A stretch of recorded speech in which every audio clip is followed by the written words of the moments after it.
नमस्कार दोस्तों, आज मैं आपको बताऊंगी सरप्लस या फिर deficit in balance of payment. जैसे कि बैलेंस ऑफ पेमेंट मैंने पहले ही बता दिया है, साथ ही साथ मैंने करेंट अकाउंट, कैपिटल अकाउंट के बारे में भी थोड़ा बहुत बता दिया है।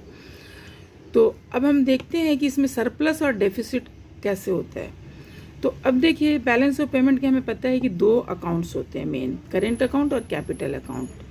ठीक है, करंट अकाउंट जैसे हम जानते हैं कि गुड्स और सर्विसेज के साथ डील करता है, और कैपिटल अकाउंट जो है बेसिकली कैपिटल के साथ ही डील करता है। ठीक है, तो अब जो होता है कैपिटल अकाउंट में नेट फ्लो, इसमें क्या होता है, तीन तरह की होंगी। एक तो नील हो जाएगा, एक सरप्लस, एक डेफिसिट। ठीक है, अब नील क्या, ना ही सरप्लस ना ही डेफिसिट, यानी कि जो है जैसा है वैसा है। सरप्लस में क्या होगा, जब आपका इनफ्लो जो होगा आउटफ्लो से ज़्यादा होगा तो क्या होगा, सरप्लस। यानी कि हमारे पास क्या हो रहे हैं, पैसे आ रहे हैं, हमारे पास पैसे आ रहे हैं, इनफ्लो और अंदर आ रहा पैसा हमारे, तो सरप्लस हो गया। और यही चीज़ अगर आउटफ्लो होता है, यानी कि हमारे पैसे बाहर जा रहे हैं, हम इंपोर्ट ज़्यादा कर रहे हैं, तो क्या होगा, हमारा डेफिसिट होगा, यानी कि हमारे पैसे कम हो जाएंगे। जैसे मान के चलिए आपके पास आपके बटुए में 100 रुपीज़ है। ठीक है, आप उसमें आपको किसी ने 10 रुपीज़ दिया। ठीक है, तो आपको क्या हो गया, 110 हो गए। तो आपका क्या होगा, इनफ्लो होगा, मनी का इनफ्लो, यानी कि आपके पास पैसे आए तो सरप्लस हो गया आपके पास। डेफिसिट में सेम ऑपोजिट होता है, आपके पास 100 रुपये थे, आपने उसमें से 10 रुपये किसी को दे दिए, तो क्या होगा, वो आपके पैसे जो अपने जो मेन पैसे थे उसमें से 10 रुपये कम हो गए, यानी कि डेफिसिट हो गए। तो यही चीज़ है कि सरप्लस और डेफिसिट के। तो सेम आपका अगर हम कैपिटल अकाउंट में बात करें तो सेम इसमें भी सेम यही चीज़ होता है, बट ये क्या होगा, गुड्स एंड सर्विसेज के साथ डील करेगा, ये क्या होगा, हमारे कैपिटल के साथ रिलेटेड है। तो अभी हम देखते हैं कि ओवरऑल बैलेंस ऑफ पेमेंट क्या होता है।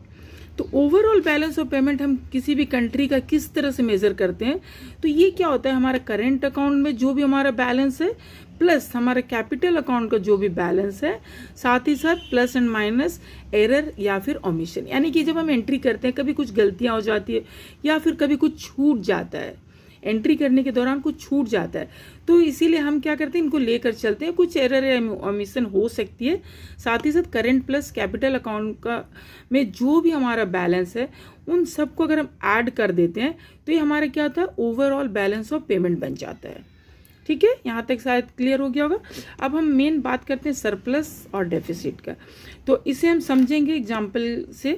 तो जैसे मैंने बता दिया था कि इनफ्लो इन आरबीआई रिजर्व में, अब देखिए हमारी कंट्री का क्या होता है, ये हमारी कंट्री का रिजर्व क्या होगा, आरबीआई के पास रहता है, जो कि डॉलर में होता है, क्योंकि इंटरनेशनल ट्रांजैक्शन है। बैलेंस ऑफ पेमेंट क्या है कि इंटरनेशनल ट्रांजैक्शन है, तो जो भी पैसे आते हैं वो कहाँ आते हैं, आरबीआई में रिजर्व होते हैं। ठीक है, इसी तरह से सरप्लस में क्या होगा, इनफ्लो में पैसे आ रहे हैं और डेफिसिट में जा रहे हैं। तो अब हम इसे एग्जाम्पल के साथ कैसे समझ, सोचिए एक बकेट है, ये आरबीआई रिजर्व है। ठीक है, यहाँ पर पैसे बहुत सारे आरबीआई के जो भी पैसे इनके हैं, तो जो ओपनिंग बैलेंस होगा सोचिए कि 5 बिलियन, 5 बिलियन, मतलब मैंने ऐसे एग्जाम्पल लिया, ऐसे बहुत होती है, तो आप उसे घबराइएगा मत कि इतना मैम ने कम क्यों लिखा है, तो ये मैंने जस्ट एग्जाम्पल दिया है। तो सोचिए आपके पास, आप अपने पास ये लेके एग्जाम्पल देखिए कि आपके पास जो रिजर्व आपका था, ओपनिंग बैलेंस था, सोचिए कि आपकी जो अभी जैसे दिसंबर महीना स्टार्ट हुई है, तो नवंबर के लास्ट में जब आप दिसंबर के फर्स्ट को आपने क्या देखा, आपके पास 5 बिलियन है। ठीक है, तो आपके पास पैसे हैं, तो वो आपका क्या होगा, ओपनिंग बैलेंस है। अब सोचिए आपके पास और भी आगे 2 बिलियन। ठीक है, inflow at the end of the year. अब ये तो हमारा क्या होता है, ईयरली मेजर होता है, आप तो अपना मंथली करोगे, बट गवर्नमेंट क्या करती है ना, ईयरली करती है मेजर, कि इनका क्या जीडीपी सब जो होता है ईयरली मेजर होता है, कितना हुआ इस साल का, कैसा है, नेक्स्ट ईयर कैसा होगा, लास्ट ईयर कैसा था। तो क्या होता है, जब ये बकेट में सोचिए, मतलब आरबीआई रिजर्व है जो है, मैंने एग्जाम्पल लिया है, तो इसमें जो इनफ्लो होगा, यानी कि जो पैसे हमारे बाहर से आ रहे हैं, यानी कि हम कुछ सामान बेच सकते हैं, तो क्या होता है, एक्सपोर्ट हमारा ज़्यादा हो रहा है तभी हमारे पास पैसे आएंगे।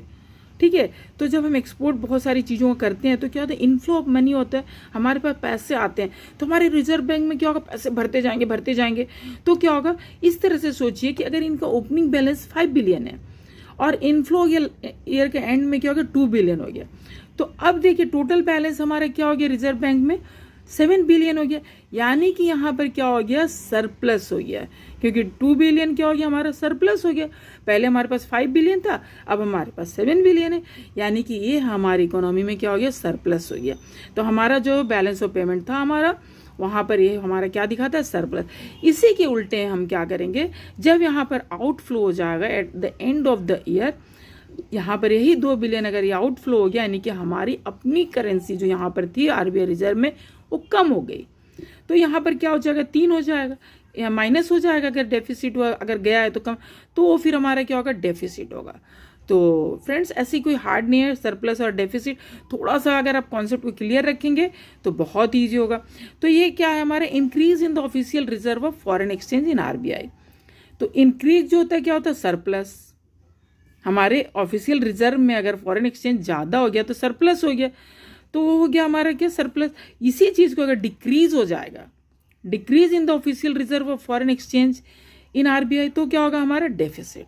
तो वेरी सिंपल। तो अब आप होप कि समझ गए होंगे कि किस तरह से हमारा हो रहा है फॉरेन एक्सचेंज में हमारा सरप्लस और डेफिसिट। तो अगर आपको सही लग रहा होगा, हमारा समझ में आ गया है आपका सरप्लस और deficit in balance of payment, तो आप हमारी चैनल को लाइक सब्सक्राइब जरूर करिएगा, ताकि इसी तरह की एजुकेशनल वीडियो बना करके हम आप लोगों को देते रहें, और आप हर कंपटीशन, जो भी कॉम्पिटिटिव एग्जाम लिख रहे हैं, उसके आपको सपोर्ट कर सकें। तो थैंक यू।